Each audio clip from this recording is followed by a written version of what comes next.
Bonjour à toutes et à tous. Alors la relation commerciale, c'est un sujet qui plaît, particulièrement en France, en tout cas moi qui m'anime beaucoup.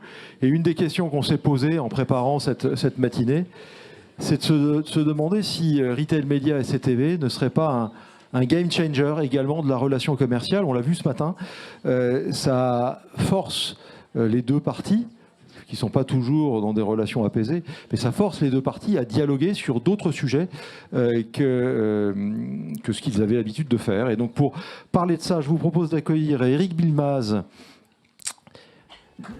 Venez, Eric. Eric qui... qu'on ne présente plus ou qu'on présente, peu importe l'ordre, qu'on ne présente plus ou presque dans le paysage, qui a été, alors ça c'est moi, par contre ici c'est moi, il faut que je fasse moi quelque part, quand même. Qui a été longtemps chez Playmobil, notamment directeur commercial, et qui aujourd'hui, vous allez nous expliquer ce que vous faites dans le recrutement, dans les RH, dans le management de transition autour de ces questions de retail média, ça va être passionnant. Sandrine Boursier, directrice digitale de La Martiniquaise et Bardinet. On parle de relations commerciales. Nicolas Gentil, qui est le avocat et fondateur du cabinet Loi et Stratégie, qui est spécialisé dans la relation commerciale justement entre les distributeurs et les marques. Florent Martini, directeur du développement de la monétisation de la data, si j'ai bien lu, pour la société Les Mousquetaires, donc pour l'ensemble du groupe, asseyez-vous, l'ensemble du groupe Intermarché. Et Laurence Taylor qui... Voilà, pardon, voilà, je regardais là, qui est le fondateur du cabinet Retail for Brands. Alors merci d'être avec nous. J'ai évoqué d'entrée de jeu la difficulté qu'on connaît dans les relations commerciales en France. Alors elle est très marquée en alimentaire, et en même temps, ça a été dit ce matin, on a vu que le sujet qu'on aborde aujourd'hui, il y a un leader mondial, et il y a des pratiques qui sont plutôt historiquement ancrées dans le non-alimentaire, et un leader mondial qui est évidemment Amazon. Et donc je voudrais commencer avec Laurence. Comment ça se passe dans un autre monde que celui dont les médias nous parlent du matin au soir en France, et comment sont les relations chez Amazon et chez les autres en non-alimentaire? Qu'est-ce que vous observez là-bas? Tu parles bien des relations commerciales, du coup. Oui, alors c'est pas que la négo, c'est l'ensemble de la relation commerciale. Comment ça travaille? Est-ce qu'on est dans le conflit ou est-ce qu'on est dans la collaboration? Alors c'est assez simple, parce qu'en fait, Amazon, il ne faut pas le voir comme un retailer classique, comme nos amis des Mousquetaires ou autres. Amazon, c'est avant tout une plateforme, au même titre que Google, Facebook, Apple, d'autres. Donc c'est quand même un gatekeeper, parce que sur certaines catégories, si tu veux vendre des jouets, tu as besoin à 20% de vendre via Amazon. Et les relations sont relativement simples et faciles avec Amazon parce qu'elles sont dans un rapport de plateformisation. Donc il n'y a pas de dureté dans la relation commerciale, il n'y a pas d'affection dans la relation commerciale, de la même manière qu'il n'y a pas de dureté dans la capacité d'utiliser l'opportunité du retail média. Cela étant dit, dans la réalité des faits, à un moment ou un autre, Amazon, comme n'importe quel retailer ou comme n'importe quelle plateforme, va regarder la profitabilité qu'il peut y avoir. La profitabilité d'avoir un fournisseur qui peut devenir un client s'il est en marketplace. Il ne faut pas oublier, Amazon, c'est 60% de ventes qui sont en marketplace et qui ne se font pas dans une relation retail traditionnelle. Voilà. Certains des plus grands acteurs, des plus gros vendeurs sur Amazon n'ont pas de relation commerciale du tout avec Amazon. Ça, c'est un point à prendre en considération. Et de la même manière que Amazon regarde la profitabilité, qui peut être structurelle quand on est en marketplace ou qui peut être commerciale quand on est dans l'approche retail, eh bien le fournisseur va aussi regarder la rentabilité, et le retail média va s'inscrire dans cette opportunité d'aller chercher de la rentabilité, de la croissance et une croissance au-delà de juste le point of sale. D'accord, bon, donc c'est effectivement un modèle un peu différent. Alors, il y a quelque chose qui a été dit ce matin, on l'avait échangé bien sûr en préparant cette table ronde, mais qui a été dit ce matin et qui m'a marqué sur la télévision. Tout à l'heure, on a entendu que on avait presque demain une chaîne télé par téléspectateur. Ça, on est capable d'avoir une extrême personnalisation. Donc, ça nous renvoie immédiatement à un des sujets clés, je crois, de notre table ronde. On sort d'une époque où on était très mass market. Finalement, le retail vend massivement des produits à des clients relativement indifférenciés. Les médias, c'était finalement un petit peu pareil. Et donc, Florent, la question qui me vient tout de suite, est-ce que ces outils-là vont nous permettre, pour les distributeurs et derrière pour les marques, à développer un commerce plus précis, plus adapté? Et pour Intermarché, en quoi ce retail média, qui est un groupe décentralisé, tout le monde le sait peut-être pas, mais comment ce retail média doit permettre de servir une stratégie de ciblage plus précis? Comment vous percevez la chose? Alors, tout d'abord, effectivement, le retail média pour les distributeurs comme les mousquetaires, ça change un petit peu les relations avec les marques. C'était un des enjeux également de notre discussion du jour. Donc, on avait historiquement des discussions avec des directeurs commerciaux de marques qui discutaient avec nos acheteurs. Là, pour les mousquetaires, on se rend compte qu'on va de plus en plus discuter avec les directions marketing. Et ce qui fait que ça va déjà un peu détendre les relations historiques qui sont parfois un peu tendues entre les industriels et les distributeurs, on le sait tous. Ah bon.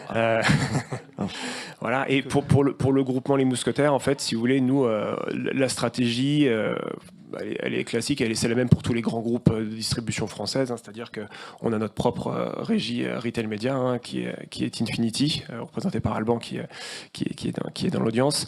Nous, l'objectif, il est assez clair, c'est d'aller capter le plus de data possible auprès de nos clients. Donc, pour rappel, les mousquetaires, nous, c'est 50 milliards de CA et 1,3 milliard de transactions par an. Donc, on capte pas mal de données quand même, sur toute la chaîne de valeur en plus. Et l'objectif, in fine, donc, c'est d'aller la monétiser, cette data, via notre régie retail média et via d'autres axes de développement en interne.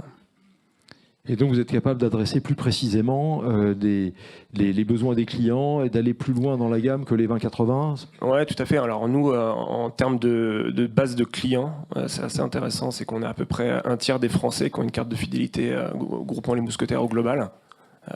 Et donc, on est capable, effectivement, avec toute notre data, d'aller cibler de manière de plus en plus précise nos clients. Et ce qu'on est en train de faire, et c'est ce qui a été fait dans d'autres groupes également, c'est qu'on est en train de croiser notre donnée pour avoir ce qu'on appelle, nous, une donnée mousquetaire, parce que le groupe Le Mousquetaire, c'est pas que Intermarché, c'est aussi Bricomarché, Bricorama, Rodi, Rapide Pare-Brise. On a 60 usines, on est le premier amateur de France, etc. Donc, c'est d'avoir une vision globale de nos clients et de pouvoir la pousser aux annonceurs pour pouvoir les cibler de manière de plus en plus précise. Oui, c'est ce qu'évoquait aussi Emmanuel Grenier dans son topo d'introduction. Sandrine, vous, le retail média en général et via des distributeurs, comment vous le percevez? Ça répond à des attentes de ciblage plus précises. Vous, donc la Martiniquaise, tout le monde ne connaît peut-être pas le groupe, mais on connaît les marques. Vous avez des très grandes marques et des marques plus petites. Comment vous appréhendez ce sujet-là? Quel intérêt vous y trouvez? Je pense que sur le retail média, il y a au départ une belle promesse qui est d'avoir finalement des actions qui vont être plus ciblées, plus concentrées. Donc quand on dit ça, on imagine aussi de la performance, parce que justement, moins de déperdition, de s'adresser, d'avoir le bon message. Dans la réalité, actuellement, finalement, je trouve que plus on s'approche du point de vente, plus on s'approche de la transformation de l'acte d'achat, finalement, moins le ciblage, il est réel. On est sur des notions qui sont très très larges, au mieux du rayon ou de quelques mots-clés si on est dans le digital. Donc en fait, on arrive sur un ciblage qui est assez court.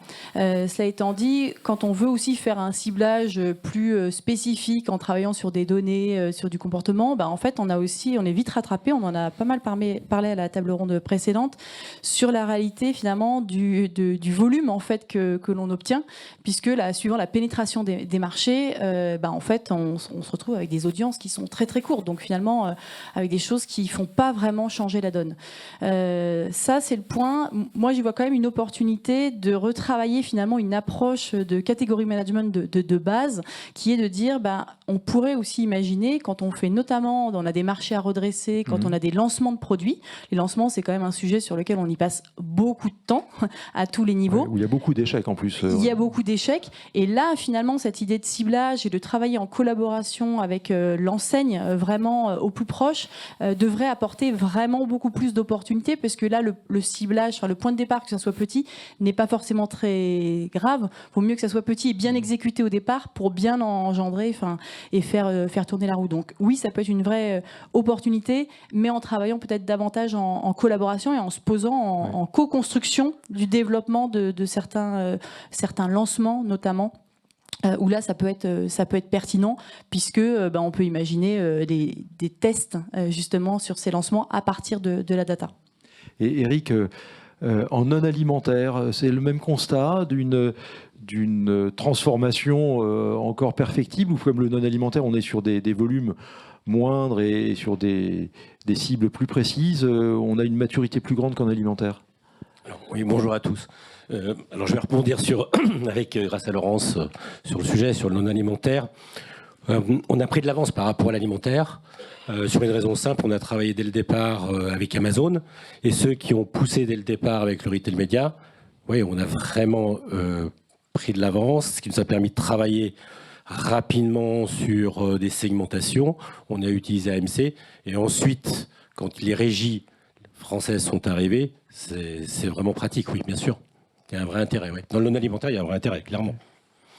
Laurence, vous confirmez là, cet écart de maturité vu de votre poste d'observation d'expert du sujet?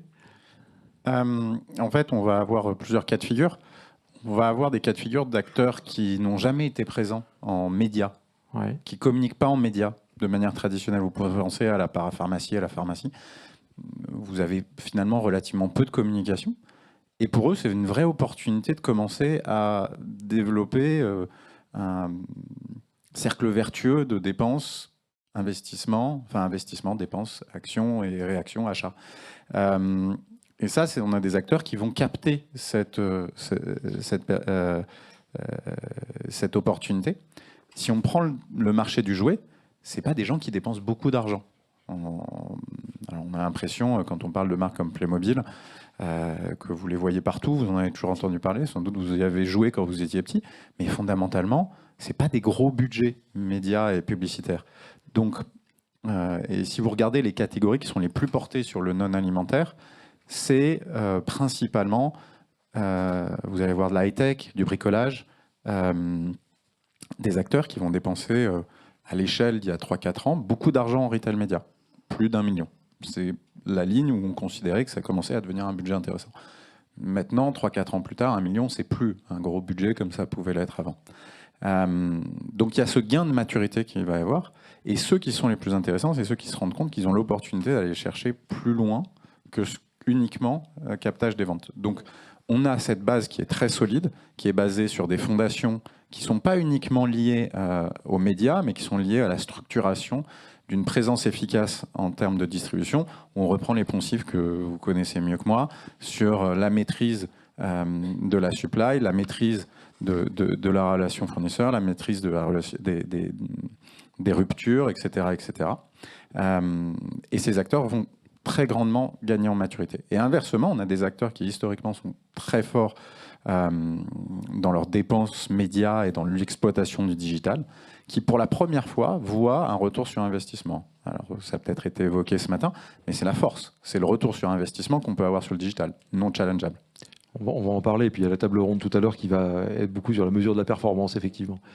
Voilà. Et du coup, les acteurs qui sont les plus intéressants, c'est ceux qui arrivent à avoir finalement une culture de la dépense média dans une logique d'investissement à la fois dans le court terme et dans le long terme. Et les marques de FMCG sont extrêmement bonnes. Prenons l'exemple universel, il y en a quelques-uns d'anciens, de P&G, qui sont capables d'investir et de surinvestir pendant 3 à 5 ans en amont pour créer une présence dans une catégorie, voire réussir à créer complètement une catégorie, et qui ont une maîtrise des actions très court terme qu'on peut avoir sur le retail média on-site. Et c'est là, en fait, où on a des acteurs qui sont les plus intéressants. Parce qu'effectivement, on a un certain nombre d'acteurs pour lesquels, historiquement, qui sont très présents en retail, qui sont très présents en médias, mais qui sont exclusivement sur des circuits, on va dire, traditionnels, et qui ont du mal à avoir, de manière tangible, à grande échelle, un vrai retour sur investissement incrémental de profit de l'impact du retail média. Oui, en fait, on en parlait par ailleurs notamment avec Sandrine ce matin. Plus une marque est aujourd'hui puissante et installée, finalement, plus les médias classiques de masse restent pertinents. On va juste après prendre le parti inverse, justement, pour creuser. Nicolas, on parle de relations. On est sur quelque chose qui change complètement dans un monde où les relations commerciales sont non seulement complexes et souvent conflictuelles, mais elles sont surtout extrêmement encadrées en France. Hein. C'est extrêmement compliqué, avec des dates butoirs. Concrètement, ce retail média, ça change quoi dans le contrat? Et j'introduis tout de suite un sujet qu'on va débattre aussi, c'est que moi, si je suis à la place d'Éric, il y a quelques années, que je suis en train de négocier dans un box, que ce soit avec Carrefour ou avec Cultura ou je ne sais qui, peu importe. Demain, je discute de médias avec une régie. Qu'est-ce que ça change tout ça? Merci Philippe, bonjour à tous.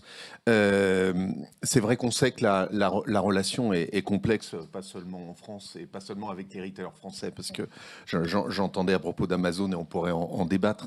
Ce qui est déjà extrêmement intéressant, c'est qu'il y a enfin, pas seulement l'émergence, mais le développement d'un intérêt convergent. Et on sait que plus on développe les intérêts convergents, plus on écarte les intérêts divergents et meilleure est la collaboration. Donc c'est déjà une super nouvelle. C'est une seconde très bonne nouvelle parce que dans ce qu'on recherche particulièrement en France, mais dans d'autres pays européens également, c'est l'équilibre de la relation. Et à partir du moment où il peut y avoir un service qui est proposé sur lequel on peut mesurer un véritable ROI, on en parlera avec la table ronde suivante, c'est aussi une bonne nouvelle. Parce qu'aujourd'hui, on entendait effectivement chez Carrefour dire il y a deux fois trop de tracts, mais on ne sait pas laquelle est Et en fait, quand on investit, quelquefois on découvre le tract, on s'aperçoit que tous les concurrents sont présents et on se dit en fait l'intérêt du tract il est quasi nul. Et pourtant on a payé pour ça. La tête de gondole c'est la même chose. Et bien évidemment pour parler plutôt des anciens. Donc ça c'est plutôt une super nouvelle. Là où ça devient un peu plus compliqué, c'est qu'effectivement, quand on parle du formalisme, on parle d'un formalisme qui remonte à 2005. 2005, le retail média, on n'aurait pas forcément fait les mêmes tables rondes en 2005. Et là-dessus, il y a une volonté, ce qui est une volonté de contrôle en France, et ça c'est unique à la France, d'avoir un formalisme autour du contrat. C'est-à-dire un contrat qui va récapituler l'ensemble des relations, y compris si ces relations sont avec des acteurs multiples. Par exemple, un distributeur qui a pu déléguer à une régie le traitement effectivement du retail média, ça on va devoir le retrouver dans un contrat unique. Alors on se dit c'est bon, on est reparti dans la même chose et avec le même genre de discussion. Mais en réalité, comme c'était soulevé, qui dit contrat unique dit pas forcément négociation unique. Hein. Aujourd'hui, on le sait, voilà, on négocie, on parlera plus tard des alliances. On peut négocier le 3net quelque part, le 4net ailleurs, on peut réussir à faire ça. En tout cas, sans doute, en gardant la structure du contrat avant que ça évolue et peut-être que la réglementation prenne plus la mesure de ces évolutions, c'est de se dire ok, on aura notre contrat unique, mais si on peut quand même sortir du box. Terme peut-être mal choisi, mais en tout cas sortir de l'ambiance habituelle de la négociation, cet élément sur lequel on va vraiment pouvoir se concentrer sur de la convergence entre annonceurs et distributeurs, ça serait une super nouvelle. Et c'est pas impossible à faire. Donc ce que je comprends bien, c'est que si je négocie, pour être très très concret, hein, si par exemple je suis une marque et je négocie avec Intermarché, avec l'homologue de Florent, Gwen Van Houtgem, qui est le patron d'Intermarché alimentaire en France sur des produits, je fais une négo produit, que derrière je discute avec Florent sur le retail média parce que c'est autre chose, c'est une autre société, au bout, on doit quand même le retrouver dans le même document, dans la même convention qui doit être bouclée le 31 janvier. C'est ça que je comprends. On peut le considérer et il faut du coup que chez les marques... Alors, il y a une interprétation, Florent. Oui, comme toujours. Du débat. Voilà, alors il y a un débat, je laisse la parole. Non, en fait pour nous, on dissocie quand même deux choses à date. Je parle bien à date parce qu'il y a encore il y a quand même deux choses différentes. Il y a quand même le trade marketing qui est lié au négo achat, effectivement, qui doivent apparaître dans le contrat. Et on a quand même une autre poche que nous, on appelle on top du vrai retail média, qui peut être dans une régie à part. Et là, effectivement, à date, sauf pour les industriels qui sont, on va dire, très avancés, mais on a quand même deux poches différentes et deux interlocuteurs différents. Sur la négo achat, effectivement, côté Indus, on a les directeurs commerciaux, les catégories managers, etc., qui discutent avec nos acheteurs dans un cadre, dans un contrat global. Mais la volonté, je pense, de tous les distributeurs petit à petit, c'est de sortir toute cette masse de retail média qui auparavant était dans le trade marketing, en négo, etc., pour aller le pousser plutôt dans le retail média, mais dans un contrat qui est à part. Ok.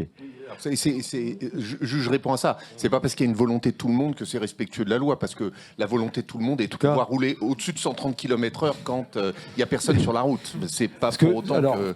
On ne va pas faire un grand débat juridique, mais c'est un point important. C'est juste un point important. Ce que ça pointe, et je le savais puisqu'on a évidemment échangé, c'est que, bien entendu, tu l'as dit à l'instant, Nicolas, la réglementation n'a pas été construite à une époque où on avait ce genre d'outils. Et donc, en l'état, elle dispose quand même que, in fine, c'est pas la négociation qui est conjointe, mais in fine, dans la convention récapitulative, on devrait tout trouver. Ce qui, d'un point de vue opérationnel, pose des questions aujourd'hui. Donc, on a devant nous, en tout cas, un champ d'investigation. Et je te dis juste un point, ce qui n'est pas une bonne chose. C'est-à-dire, je ne soutiens pas que c'est bien que tout doive se retrouver dans le contrat, mais c'était un peu la volonté, oui. Et là-dessus, il faut que ça évolue. Je comprends. Et en fait, je pense que ça dépend, là aussi, ça dépend des distributeurs. En fait, il y a des distributeurs qui l'intègrent aujourd'hui. Oui. Faut être très clair. Ça fait partie d'un objet de négociation. Et alors, ce qui pose un autre souci après par rapport au compte clé qui va prendre les décisions et les contreparties en face. Mais de l'autre côté, il y a d'autres distributeurs, en particulier alimentaires, où en fait on négocie à part aujourd'hui. Et je pense que c'est une très bonne chose, parce que en fait, il vaut mieux avoir une pocket globale et on la loue en fonction des événements qu'on va rencontrer. Mais aujourd'hui, on est dans dans une forme de flou juridique. Il va falloir sans doute se pencher dessus dans les semaines ou dans les années à venir. Je voudrais aborder un deuxième point sur le poids des marques. En fait, notre système commercial fondé sur la masse, fondé sur des médias de masse, que ce soit le spot avant le 20h de TF1 ou un catalogue papier qu'on diffusait à des millions d'exemplaires, on voit bien que le système nous permet d'être aujourd'hui beaucoup plus fin, beaucoup plus détaillé. Et donc la question qui peut se poser, c'est celle de l'opportunité du retail média pour le développement des marques locales, des marques de PME ou je dirais, des petites marques qui existent dans les catalogues de certains grands industriels qui n'avaient pas accès, pour des questions de couverture territoriale, aux médias de masse précédents. Et je voudrais juste vous donner un chiffre pour lancer le débat, qui m'avait beaucoup frappé. Les marques dites locales, selon l'Institut Circana, mesurées dans le paysage des PGC en France, pèsent je vous le dis de mémoire, 2,1% du chiffre d'affaires. Donc c'est assez faible. Mais leur part de voix dans les catalogues était de 0,6. Ce qui est quand même assez impressionnant, c'est de montrer à quel point le média de masse écrasait toutes ces petites marques. Et donc, la question, c'est est-ce que ce retail média va permettre l'éclosion de ce nouveau business? Alors, Amazon en est sans doute un exemple, puisqu'il y a un nombre de vendeurs considérable. Laurence, vous m'aviez donné le chiffre. Donc, c'est là où il faut bien prendre en considération qu'on a deux types, voire énormément de types de retail média, autant que de types de retailers et autant de customer journey consommateurs. Okay, vous achetez pas de la même manière une machine à café que vous achetez du shampoing, ça va sans dire. Et c'est encore plus vrai dans les circuits digitaux parce que en très grande majorité, on a beau continuer à parler d'hypermarchés, c'est des supermarchés uniquement alimentaires quand on est sur le drive, qui a une très large majorité du chiffre d'affaires drive et alimentaire ou assimilé alimentaire. Amazon, pour vous donner une idée, pour répondre à ton point, c'est 3 millions de fournisseurs. Voilà, ça fait un petit peu plus à gérer d'un point de vue contractuel. Donc heureusement, on n'est pas en France, hein, heureusement on est aux États-Unis, donc on peut gérer ces 3 millions avec une logique de plateforme.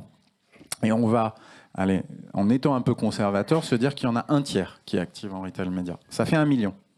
Voilà. Je n'ai pas les chiffres de chez Infinity, mais si on fait une cote mal taillée sur les grandes régies alimentaires qu'il y a en France, en moyenne, ils vont traiter 500 clients. Fournisseurs qui deviennent des marques. la martiniquaise par exemple, j'espère, est traitée, bien traitée. Mais Amazon, c'est 1 million. 1 million d'annonceurs.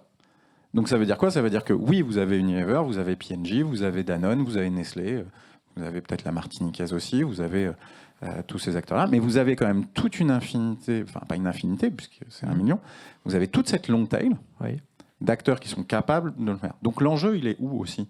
L'enjeu, c'est que pour l'instant, on est sur un premier retail média, on est sur un retail média qui correspond aux grands groupes et on répond à l'objectif des grands groupes en premier, là où il y a de l'argent.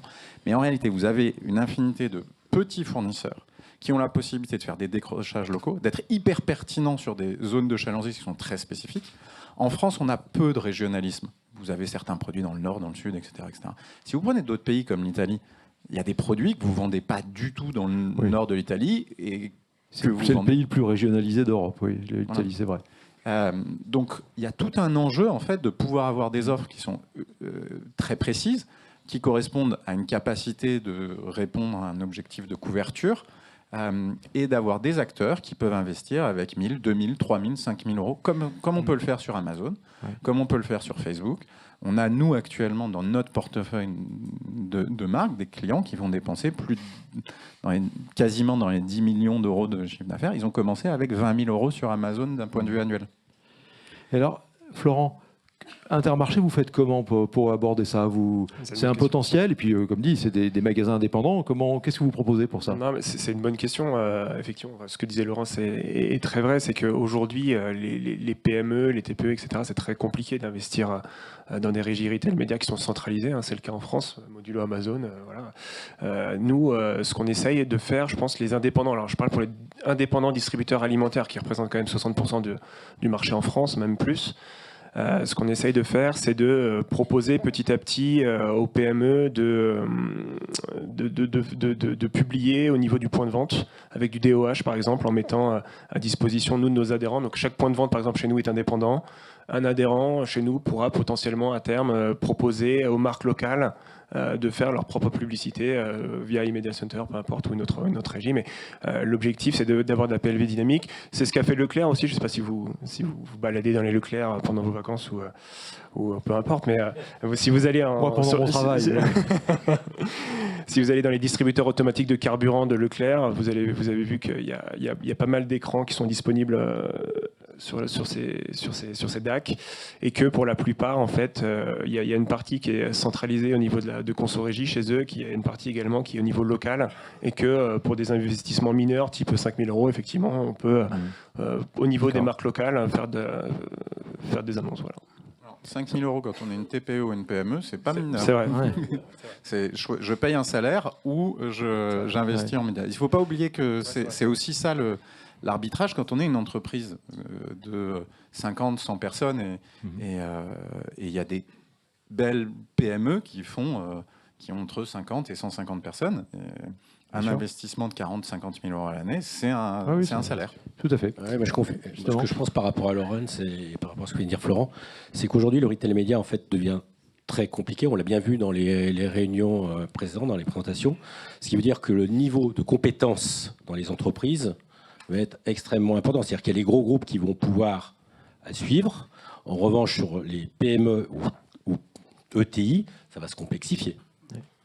Et Sandrine, cette affaire-là, est-ce que c'est, pour une grande marque, est-ce que c'est perçu comme un risque de voir sur son marché avoir une myriade de petites marques, une guérilla presque de petites marques qui accèdent à des moyens auxquels ils n'accédaient pas? Évidemment, c'est pas gratuit, mais en tout cas, ils auront la possibilité de le faire là où ils ne l'avaient pas. Comment c'est perçu? Je pense que c'est déjà une réalité, c'est-à-dire qu'en fait là on parle beaucoup de la partie retail média, les petites marques en fait elles s'expriment déjà, elles font déjà de l'ultra ciblage sur tous les réseaux sociaux, c'est-à-dire qu'on est finalement très largement en contact avec des marques qui ne sont pas du tout distribuées dans des grands réseaux et pourtant qui arrivent à faire à une petite échelle mais qui font quand même de la diffusion et cet ultra ciblage. Ce qui, pour l'instant, j'ai envie de dire, préserve un peu les grandes marques, c'est la complexité d'arriver sur ce marché du retail média. Ce qu'on disait tout à l'heure, c'est qu'il y a plusieurs poches. Déjà ça amène une complexité de la lecture de qu'est-ce qu'est le retail média dans des sociétés où, en fait, ça fait 20 ans que, finalement, c'est assez normé. En fait, il y a le marketing qui fait de la com avec des grands médias, il y a le commerce, et en fait, tout commence un peu à se croiser, sauf que la valeur et la compréhension du retail média, alors sans parler des enjeux technique, si on commence un peu, si on veut embrouiller tout le monde, chaque régie va avoir son vocabulaire, il n'y a pas de normalisation de la mesure, on en reparlera. Et en amont de ça, la valeur de ce qu'on achète, finalement, suivant par le biais par lequel on l'achète, n'a pas la même valeur. C'est-à-dire que ce qu'on met dans un contrat d'accord commercial a une valeur assez théorique qui n'est pas du tout celle qu'on va retrouver dans le régie. Donc en fait, j'ai envie de dire, ça préserve un peu les grands groupes de l'arrivée de ces petites marques parce que finalement, il faut une espèce de culture. Mais sur le papier, oui, il y a une vraie opportunité.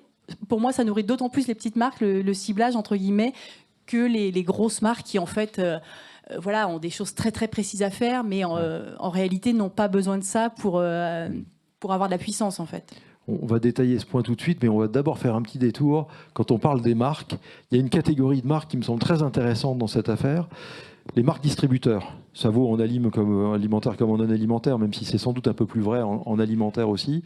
Leur part de voix est assez significativement inférieure aujourd'hui, et notamment dans les médias télé ou autres, que les grandes marques. Comment elles vont être traitées par le retail média? Je suis la régie de Carrefour ou d'Intermarché. Quelle bande passante je donne à la MDD par rapport aux grandes marques? Est-ce que je vends ma prestation au même prix? Donc Florent et Nicolas, sans de secret d'État, mais quand même qu'on ait une idée. Florent, Nicolas, c'est une bonne question. En plus, chez Intermarché, les MDD représentent un tiers du chiffre d'affaires. Donc c'est énorme. Étant donné que nous on est producteurs et commerçants, donc ça j'insiste, ça veut dire qu'on maîtrise toute la chaîne de valeur. Donc les MDD sortent de nos usines, on les vend et on a notre propre régie retail média. Ça veut dire que si on faisait entre guillemets payer à nos MDD le fait d'aller sur le retail média, en fait ce serait poche gauche, poche droite. Donc ça n'a pas forcément d'intérêt pour nous à date. Par contre, on peut mettre en avant nos marques de distributeurs d'autres manières. Qui pourraient s'apparenter à du retail média sur nos réseaux digitaux, etc. Mais aujourd'hui, on n'a pas forcément de volonté de pousser nos marques en retail média et nos marques sont vendues uniquement dans notre réseau de distribution. Donc de toute façon, elles passeront jamais par d'autres régies. Voilà, je sais pas si... La réponse est claire. Moi, je prends la réponse telle qu'elle est.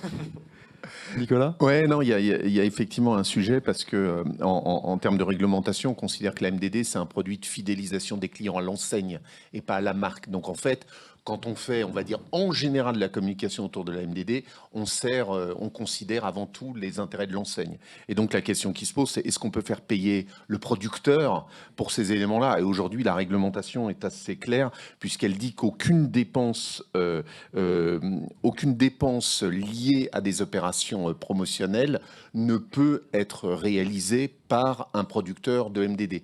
Donc il est potentiellement exclu. Alors, comme on en a parlé tout à l'heure, l'interprétation de aucune dépense, ça veut dire quoi? On considère par exemple qu'un service de retail média qui serait payé par un fournisseur de MDD poserait une difficulté et serait sans doute pas conforme à la loi. Alors chez Amazon, il y a des emplacements qui sont réservés à leur MDD d'Amazon. Alors on n'est pas sur les mêmes ratios, hein. C'est 3% la MDD chez Amazon. Ouais. Mais où ils vont favoriser de manière plus ou moins ponctuelle des emplacements réservés aux marques Amazon. Alors, en plus, se pose une autre question, c'est que le modèle d'Amazon peut être différent des autres. On est sur un système d'enchères, donc ça crée davantage de tension. Donc, en fait, ils augmentent aussi leur prix. Donc, ils jouent aussi, ils augmentent les prix du retail média. Mais bon, pour Amazon, c'est marginal. Au travers des échanges jusqu'à présent, vous avez de fait abordé les questions finales que je voulais qu'on traite, et c'est normal. Le sujet central de l'organisation. Ça a été dit, on avait on va dire un flux d'échanges autour du box, le terme n'est pas joli, mais c'est celui qu'on utilise, entre finalement des directeurs commerciaux, des comptes clés et des acheteurs. Et on avait une sphère marketing qui dialoguaient poliment, mais il n'y avait pas grand-chose à échanger par le passé. Là, on a le retail média. Et donc, la question se pose de les flux d'échange, les masses d'argent qui sont assez conséquentes, on les a vues, comment ça se répartit. Eric, chez un industriel, est-ce que les industriels... Je vais faire dans l'autre sens. Eric, est-ce que, du point de vue d'un industriel, les distributeurs sont aujourd'hui bien organisés? Et Florent, je vais poser la même question dans l'autre sens. Alors, moi, je pense qu'aujourd'hui, les industriels sont mieux organisés. Voilà, c'est dit. Pardon? J'ai dit, voilà, c'est dit, Oui. mais on va avoir un débat. Les industriels sont mieux organisés. Parce qu'en fait, l'apprentissage se fait au fur et à mesure, là. Là, attendez, bougez pas. Mais ça se parle entre les services, entre le marketing et le commercial? Alors, ça dépend des organisations. Ça dépend des organisations. Ouais. C'est-à-dire qu'en fait, les organisations où le retail média est au niveau marketing, il y en a d'autres, c'est au parti commercial. Il y en a d'autres, en fait, c'est positionné au mieux. Mais vraisemblablement, avec tout ce qui est en train de se produire, toutes les évolutions qui sont en train de se produire, probablement, vu les enjeux financiers, l'organisation va forcément se mettre en place. C'est-à-dire que l'organisation va se mettre en place par nécessité aujourd'hui systématique par rapport à ce qu'on a vu tout à l'heure entre le marketing, les médias, le retail média, le commercial avec les comptes clés qui vont être obligés d'être formés en conséquence. Ouais. Florent, une réaction? Non, j'approuve. C'est assez hétérogène en fait. Il y a des industriels qui sont très organisés, évidemment, qui se parlent. Il y en a d'autres qui ne le sont pas du tout. Voilà. C'est un constat. Je partage totalement. Ouais, ça dépend de la taille des entreprises. Ouais, c'est À ça. titre personnel, je confirme pour les échanges que j'ai eu avec beaucoup d'autres industriels en amont. On a des directeurs commerciaux parfois qui ignorent presque totalement le sujet et au contraire d'autres où il y a une réactivité très forte. Sandrine? Bah oui, c'est ce qu'on disait, c'est ce que l'intervention précédente chez Publicis, quand il disait une organisation par entreprise, c'est bien ça la réalité. Après, je pense que c'est une formidable opportunité de revenir aussi à cette notion de commerce et de développement. Ouais. Il y aura toujours de la négociation au sens pur du terme, on va dire. Mais par contre, il y a cette notion quand même, normalement, on ne négocie pas juste pour négocier des descentes tarifaires. On est là aussi pour développer du business. On a bien des intérêts en commun et ça permet d'activer, d'avoir peut-être un peu plus la main. Et de toute façon, on a vu, le prospectus se digitalise de plus en plus, amène de la personnalisation. Il y a finalement une perte de repères un peu pour tout le monde. Donc, c'est des nouveaux indicateurs, c'est une nouvelle culture en fait à aborder qui permet en fait de renouveler aussi un petit peu le métier. Et après, je pense que les différences en fait qu'on a au sein des entreprises, parfois même, c'est même au sein des groupes de négociation. Oui. Ça tient vraiment à la sensibilité digitale peut-être de chacun.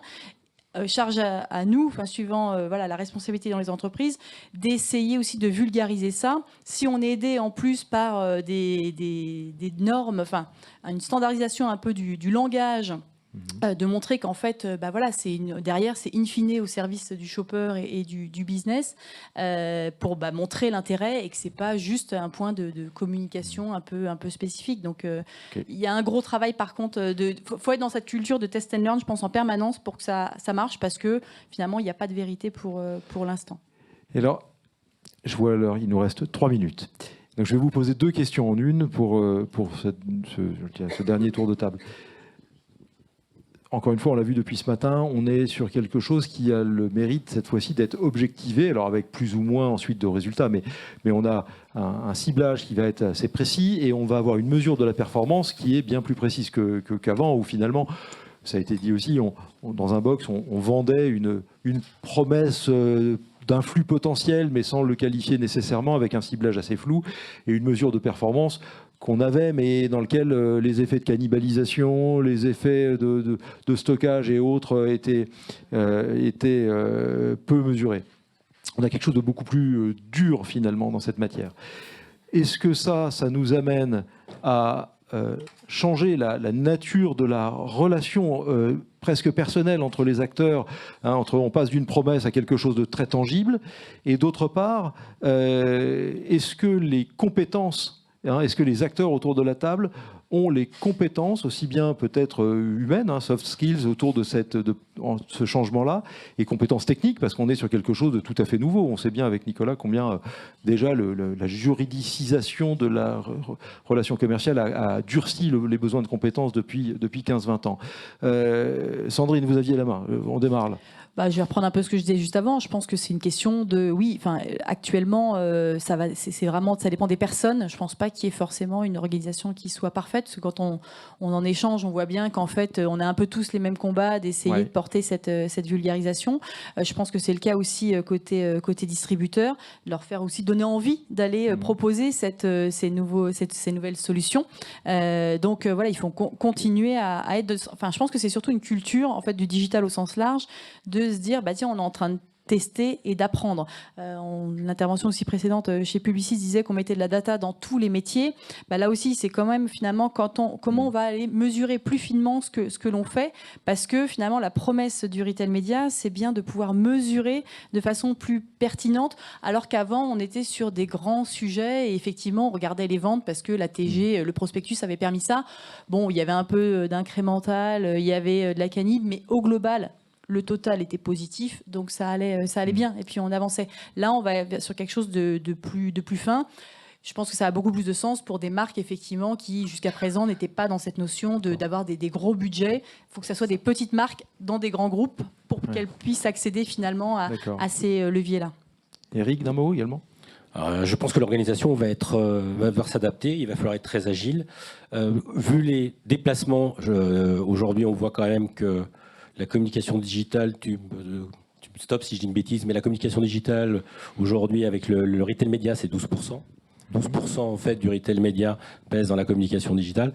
Je pense que dans les entreprises, vu les enjeux financiers, parce que on va peut-être parler tout à l'heure de rentabilité, mais tout le monde parle du ROAS, mais le ROAS c'est sur du prix de vente consommateur, et demain matin la notion de prix de revient va entrer en ligne de compte, parce que les budgets vont être de plus en plus conséquents. Et comme ils vont être de plus en plus conséquents dans l'organisation, je pense que ça va monter, le retail média va monter en fait dans les structures. Compte tenu que vous agissez sur la marque, sur le contenu, sur le descriptif, sur l'image, et quand on voit la TV connectée avec ce qu'on va être capable de faire en segmentation directement sur le conso, ça veut dire que ça va monter avec des décisions, à mon avis, qui vont monter jusqu'aux décisions de direction générale. Donc l'organisation, je pense, va s'enrichir. Florent ? Je partage. Nous, par exemple, chez les Mousquetaires, c'est remonté au niveau directeur général maintenant. Oui. Alors pardon, je ne l'ai pas dit tout à l'heure, mais c'est une information que j'ai trouvée moi très signifiante. C'est que vous-même, Florent, vous êtes rattaché, vous êtes au niveau du comité de direction de la société Les Mousquetaires. Oui, tout à fait. Ouais. Donc votre patron, c'est Ali Khosrovi, c'est ça. Tout à fait, exactement. Ce qui positionne le job, quoi. Exactement. Non, mais c'est important. Okay. Ça montre qu'en fait tous les sujets liés au retail média chez nous sont transverses, ils sont groupes, que ce soit le consentement, la maîtrise de la data dans le groupement, etc. Tout ça, je pense que dans plein d'organisations, ça commence à changer. Ouais. On a déjà dépassé, Laurence, en un mot. C'est minimum aussi, au niveau du CFO, quand même, à un moment ou à un autre. Et à un moment, quand on parle de retour sur investissement, il y a investissement. Oui. Donc, voilà, il y a des bonnes organisations, c'est celles au minima où le CMO et le CFO se tiennent la main et le font de manière conjointe, et qui savent de manière structurelle bien adapter tous les enjeux qui peuvent y avoir liés au e-commerce, dans lequel le retail média n'est que l'expression en fait d'une bonne stratégie retail. Si vous n'avez pas tout le reste, ça ne marche pas. Et c'est idiot de le dire, mais il faut de la base quand même. Un produit qui correspond à ce que le consommateur recherche, qui soit en stock. Et voilà. Nicolas, pour finir. Oui, peut-être il ne faut pas que le retail média soit abîmé par la négociation. Aujourd'hui, on a une négociation extrêmement complexe. On finance le retail média par la marge que l'on réalise. Et aujourd'hui, il faut pouvoir dégager de la marge aussi pour pouvoir investir sur ces budgets marketing. Aujourd'hui, la négo, elle n'en prend pas vraiment le sens. On termine donc sur un mot de sagesse commerciale. Merci à toutes et tous de cet échange. Je crois qu'on a la confirmation que oui, le retail média n'est pas de loin pas qu'un sujet, je dirais simplement technique ou un nouvel outil pub. Ça va toucher l'organisation intrinsèque des entreprises.